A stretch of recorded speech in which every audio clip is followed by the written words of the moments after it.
Sagittarius, this is your week ahead astrology forecast by Astrology Motivation from Born Without Boundaries.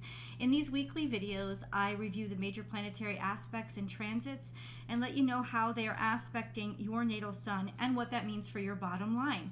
To enjoy this video and understand it, all you need to know is your birthday, because I'll translate everything else for you. We're going to start out really broad with the big kind of global stuff, and then I'm going to focus that down into Sagittarius specific information. And then we'll move into the 3 decans of Sagittarius. And by understanding where your natal sun is, which I will let you know, that's how I'll be able to tell what kind of energies are coming at you this week and how you should handle them. This is for the week of August 8th to the 14th, 2023. I got my notes written down.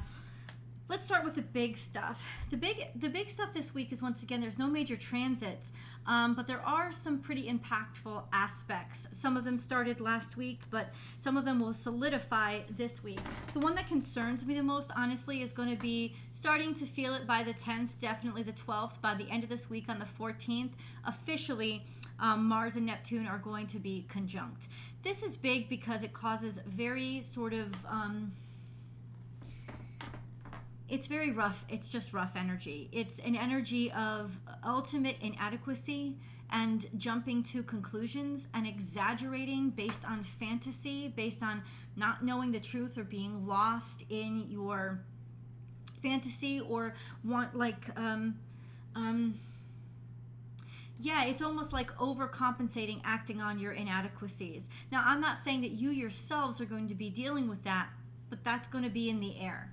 So it's definitely something you should be aware of. And the fact that Mercury is conjunct Mars for most of this week is going to make it even worse. It's going to exacerbate it tenfold, especially around the kind of thoughts that you think or the kind of decisions you take action on and the way that you make decisions. This could be very fantastical, very distracted, almost like you're overreacting to things, because you see like there's little shadow puppets on the wall, right? And they look like this big monster, but you're looking at the shadow. If you turn around and see, it's just a little somebody's fucking hand. It's actually nothing. But you're so like there's more of a tendency for reactions to the fantastical reactions, as opposed to being able to ground yourself in reality and see things for what they really are. This is a very challenging aspect, especially when Mercury is conjunct Mars all of this week into next week, and then I think the conjunction actually lasts for like 2 weeks.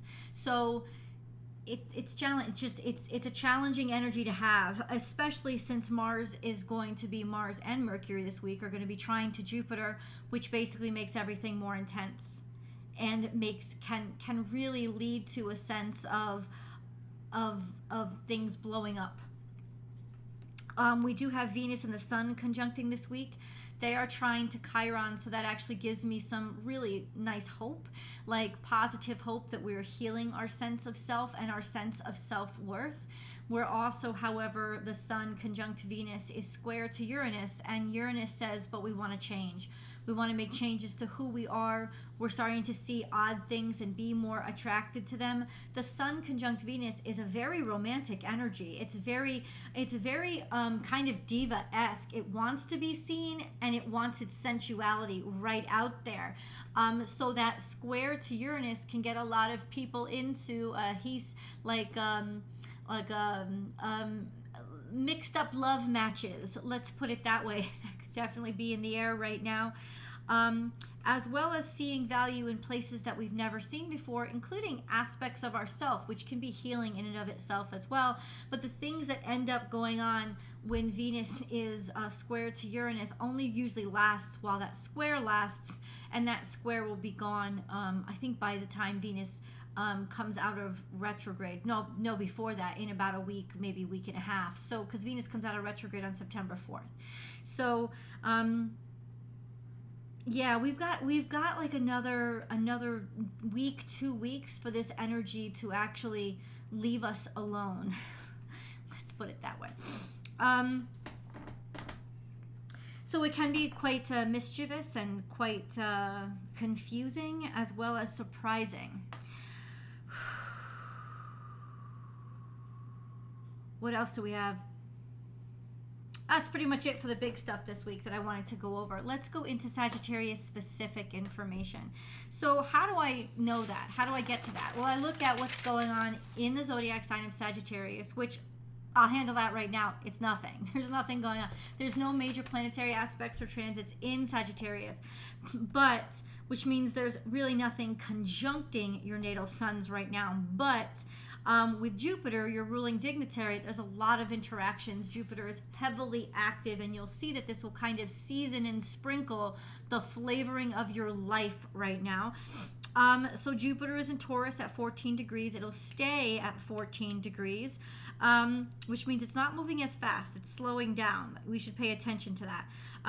Jupiter is trine to Mars and trine to Mercury all week long. Generally speaking, a very optimistic and progressive energy, broadening and expanding, especially our thoughts, taking action when it comes to learning, being optimistic when it comes to learning, collecting information, and even speaking or learning different languages and talking to new different people. Great energies to do that. We also have Jupiter square the sun, and by the 14th, by the very end of this week, it'll also be square to Venus as well. But all week long, Venus and the sun are going to be conjunct. Venus is just not so tightly conjunct the sun that it's not within 1 degree of the sun, it's within about 4. So Venus isn't really that tightly in a square with Jupiter until the end of the week. But since it is conjunct the sun, there is that combined energy. What does that mean? It means we're kind of leaping. We're kind of leaping into newness and freshness, and we could very much be overindulging ourselves and any kind of sensual pleasures that we have. So it's going to be very easy to overeat and overspend in this very flamboyant kind of energy. Let's go into the decans. Sagittarius, if you know that your natal sun is between 0 and 9 degrees Sagittarius, you are a Sagittarius 1. There is nothing particular for this week that's happening with your natal suns, just long-term aspects that I'll review with you right now.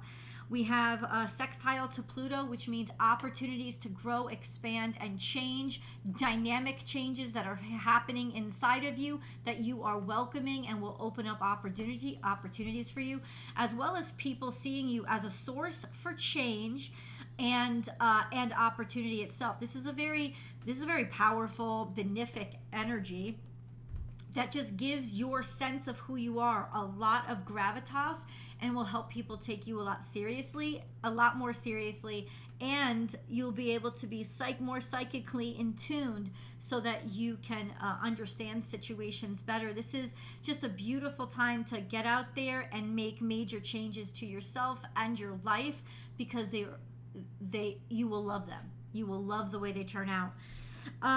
I'm sorry, I didn't say Sagittarius 1. If your natal suns are basically November Sagittarius, if your birthdays are between November 2nd and December 1st, you are a Sagittarius 1. Sagittarius 2, if you know that your natal sun is between 10 and 19 degrees Sagittarius, you are a Sagittarius 2.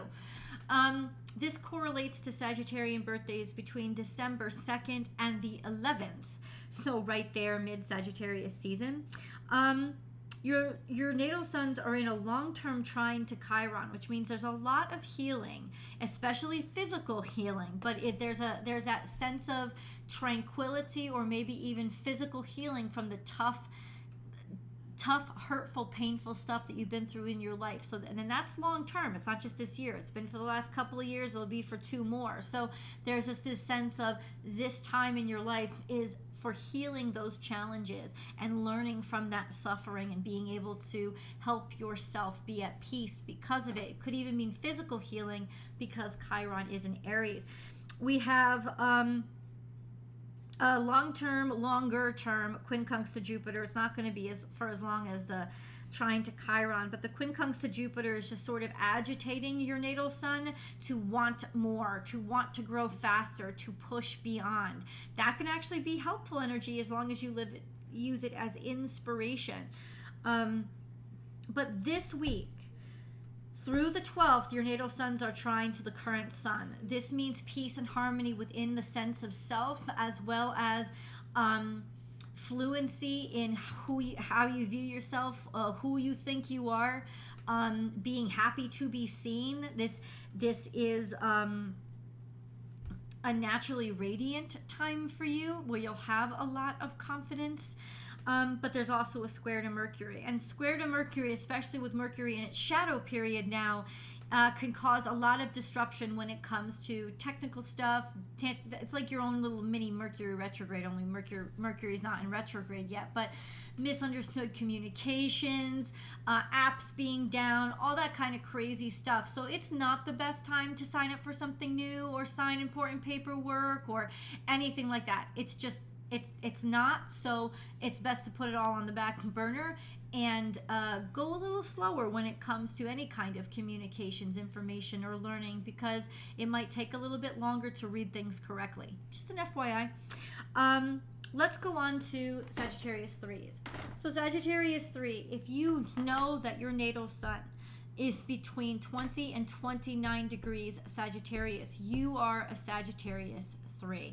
This correlates to Sagittarian birthdays between the 12th and the 22nd of December, so right up to that Capricorn cusp. You have a long-term square to Neptune, which can be highly distracting, but it's also highly creative. So use that distraction, channel it into a creative project, and you will be using it very well. You also have for the next 6 months a sextile to the south node and a trine to the north node, which means finding opportunities through your talents and your skills, the things that you're good at, to open up opportunities and make you feel more comfortable, could create more ease with your future. You also have a quincunx to Uranus, which means you're a little bit disruptive yourself, or you want a little bit of disruption. You're curious and you don't want to be predictable. There is that sense of curveballs and surprises with this aspect, which is sort of long term, but I think overall it just gives you a more curious and interesting and unique character.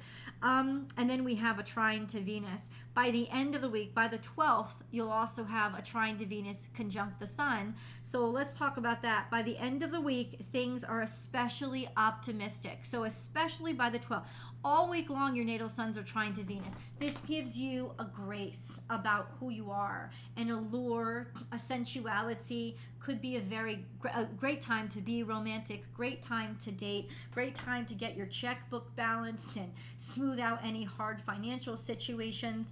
By the end of the week on the 12th, when Venus is conjunct the sun, there is an uber sense of optimism and romance and kind of diva, flamboyant-esque. You're just going to be more confident and just out there and fun-loving than normal. So definitely enjoy that energy. I love you guys so much. Thank you for hanging with me. Please remember to subscribe to this channel and then come on over to Born Without Boundaries for your week ahead tarot card message. I love you guys. See you in the videos.